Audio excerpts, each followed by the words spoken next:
Hello नमस्कार, कैसे हैं आप सभी। आई होप आप सभी बहुत अच्छे होंगे। हाँ जी, आज के वीडियो लेक्चर में हमने क्या कवर करना है। फर्स्ट हम देखेंगे रन टाइम पॉलीमॉर्फिज्म हमारा क्या होता है। हमने देखा हमारी पॉलीमॉर्फिज्म के दो टाइप्स थे।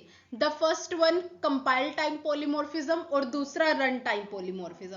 कंपाइल टाइम पॉलीमॉर्फिज्म के अंदर हमने ओवरलोडिंग फंक्शन और ऑपरेटर ओवरलोडिंग दोनों को अच्छे से एग्जाम्पल के साथ कवर कर लिया।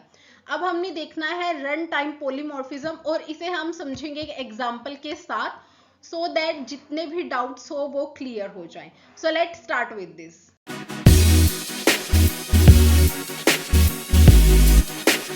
हाँ जी, हमने देखना था रन टाइम पॉलीमॉर्फिज्म को। देखो रन टाइम पॉलीमॉर्फिज्म क्या होगा। पॉलीमॉर्फिज्म का मतलब है कि सेम नेम बट हर एक ऑब्जेक्ट के लिए वो क्या करेगा, डिफरेंट डिफरेंट वर्क्स को परफॉर्म कराएगा। सिंपल सी बात है। अब रन टाइम पॉलीमॉर्फिज्म ने क्या कहा कि किस फंक्शन को हमने कॉल करना है, किस टाइम पे हमने कॉल करना है, ये सब कुछ हम डिसाइड करेंगे एट रन टाइम पे। कंपाइल टाइम वाले में क्या हो रहा था कि जिस भी फंक्शन को हमने कॉल करना है ऑब्जेक्ट के थ्रू, वो क्या होगा, हमारा कंपाइल टाइम में ही डिसाइड हो जाएगा, मतलब रन होने से पहले ही डिसाइड कर लेंगे, है ना।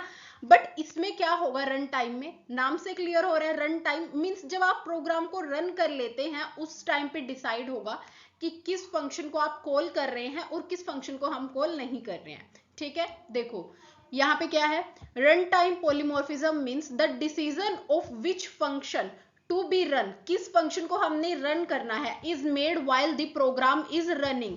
ये कब होगा, जब हमारा प्रोग्राम रन कर रहा होगा तब हम इस चीज को डिसाइड करेंगे, नॉट ड्यूरिंग कंपाइल टाइम। ठीक है, it usually happens during inheritance and virtual function. ये बेसिकली हम कैसे करते हैं, जब भी आप इनहेरिटेंस या वर्चुअल फंक्शन के कॉन्सेप्ट को हम यूज कर रहे होंगे तो उस केस में हम हमारे रन टाइम पॉलीमॉर्फिज्म का ही यूज करते हैं। ठीक है, देखो function overriding happens, same function name in parent and child class.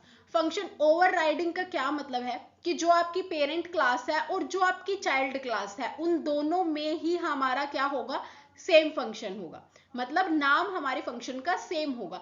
In case of अगर हम बात करें, जब हम कंपाइल टाइम पॉलीमॉर्फिज्म में कर रहे थे उसमें भी हमारा सेम था, सेम फंक्शन नेम था, बट वो हम एक ही क्लास के अंदर कर रहे थे, है ना।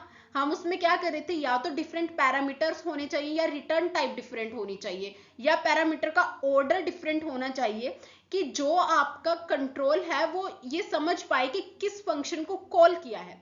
ये हमारा फंक्शन ओवरलोडिंग का कंसेप्ट था।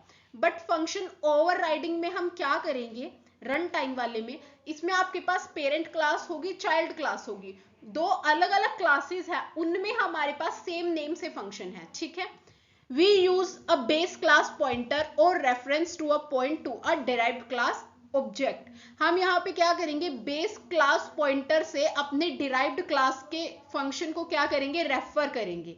इसमें हम क्या करते हैं, वर्चुअल कीवर्ड का यूज करते हैं हमारी बेस क्लास के अंदर। ठीक है, जिस भी फंक्शन को आपने ओवरराइड करना है, ठीक है, उसमें क्या होगा, उस फंक्शन के सामने हम वर्चुअल कीवर्ड को लिख देंगे। The function of the derive class runs not the base class at run time. जब आप अपने क्या करेंगे, ऑब्जेक्ट के साथ फंक्शन को कॉल करेंगे, ठीक है, तो हमारा कौन सा फंक्शन होगा, ऑलवेज जो डिराइव्ड क्लास का फंक्शन है वो रन होगा। ठीक है, रन टाइम पे, बेस क्लास का नहीं। अब एक एग्जाम्पल से समझ लेते हैं, क्योंकि एग्जाम्पल से हमें बिल्कुल अच्छे से क्लियरिटी आ जाएगी। फर्स्ट हमने लाइब्रेरी को इंक्लूड करा लिया, आईओ स्ट्रीम। देन मैंने एनिमल नाम से एक क्लास बनाया, इसके अंदर हमने एक फंक्शन बनाया है साउंड नाम से जिसकी रिटर्न टाइप है वर्ड। और ये क्या है, मेरा वर्चुअल फंक्शन है, बिकॉज इसके सामने हमने एक वर्चुअल कीवर्ड को लिख दिया। एक कीवर्ड को लिखने से ही हमारा एक नॉर्मल सा फंक्शन वर्चुअल फंक्शन बन गया, है ना। इसके अंदर हमने कुछ भी वर्क नहीं कराया, हमने सिर्फ सी आउट करा दिया, एनिमल मेक्स अ साउंड। ठीक है जी, चलो अब हमने एक और क्लास बनाई विच इज डॉग। डॉग में हमने क्या करा दिया, पब्लिक कराया एनिमल क्लास को। तो ये इनहेरिटेंस का कंसेप्ट है ना। डॉग क्लास ने एनिमल क्लास को इनहेरिट कर लिया, मींस एनिमल क्लास के जितने भी फंक्शन हैं वो सब के सब अब डॉग क्लास के पास भी आ गए हैं। ठीक है, अब इसने अलग से अपना खुद का कोई फंक्शन नहीं बनाया, इसने क्या किया, यहाँ पे अगेन साउंड फंक्शन को ही यूज कर लिया। देखो वर्ड साउंड सेम नाम से हमने फंक्शन बनाया तो फंक्शन ओवरराइड हो गया है ना। ओवरराइडिंग का मतलब यही है ना, सेम नेम होना चाहिए फंक्शन का, एक बेस क्लास में होगा एक डिराइव्ड क्लास में होगा। अब जो सेम हमारे पास बेस क्लास में भी था यहाँ पे भी हमने सेम नेम यूज किया तो ये हमारा फंक्शन ओवरराइडिंग हो गया। इसके अंदर हमने प्रिंट कराया है डॉग बार्क्स, बस इतना सा। अब हम आ जाते हैं हमारे इंट मेन पे। मैंने बताया था कि जो बेस क्लास है हम उसका क्या बनाएंगे, पॉइंटर बनाएंगे यहाँ पे। अब पॉइंटर बनाने के लिए हमें क्या करना होता है, नॉर्मली अगर आपको ऑब्जेक्ट बनाना है हम क्लास का नेम लिखते हैं, अपने ऑब्जेक्ट का नाम लिख देते हैं। But in case of pointer हम क्या करते हैं, ये स्टार एस्ट्रिस्क का सिंबल यूज करेंगे। तो अब ये मेरा पॉइंटर हो गया है। पॉइंटर क्या करेगा, पॉइंटर स्टोर करता है एड्रेस ऑफ अनदर वेरिएबल। ये किसी वैल्यू को स्टोर नहीं करता है, पॉइंटर क्या है, एड्रेस को स्टोर करेगा, ठीक है। और मैंने एक डॉग क्लास का जो है ऑब्जेक्ट बना लिया है विच इज डी। अब मैंने ए के अंदर स्टोर करा दिया एड्रेस ऑफ डी, मींस जो डॉग क्लास का ऑब्जेक्ट है उसका एड्रेस अब ए जो मेरा पॉइंटर है उसके अंदर स्टोर करा दिया है, ठीक है। तो अब मैं ए से जब मैं साउंड को कॉल करती हूँ, साउंड फंक्शन को, तो यहाँ पे मेरा कौन से वाला फंक्शन कॉल होगा, जो मेरी डिराइव क्लास का है, मींस डॉग बार्क्स वाला फंक्शन कॉल होगा। एनिमल मेक्स साउंड वाला नहीं होगा। वो क्यों नहीं होगा, बिकॉज हमने ए के अंदर क्या है, डॉग क्लास का ऑब्जेक्ट का एड्रेस स्टोर कराया है। अब ए मींस एनिमल क्लास का जो मेरा पॉइंटर है वो किसे रेफर कर रहा है, डॉग क्लास को। तो जब हम एनिमल क्लास से के पॉइंटर से साउंड को कॉल करते हैं तो इंस्टेड ऑफ बेस क्लास का फंक्शन हमारा कौन सा फंक्शन कॉल होगा, जो हमारे डॉग क्लास का फंक्शन है। लास्टली रिटर्न 0 और ये हो जाता है हमारा प्रोग्राम खत्म।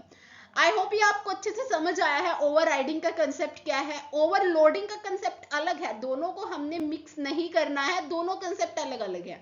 So I hope this is clear in your mind. If you have any doubt regarding this, you can ask me in comment section. Till then, thank you very much. Please like, share and subscribe our channel. Thank you.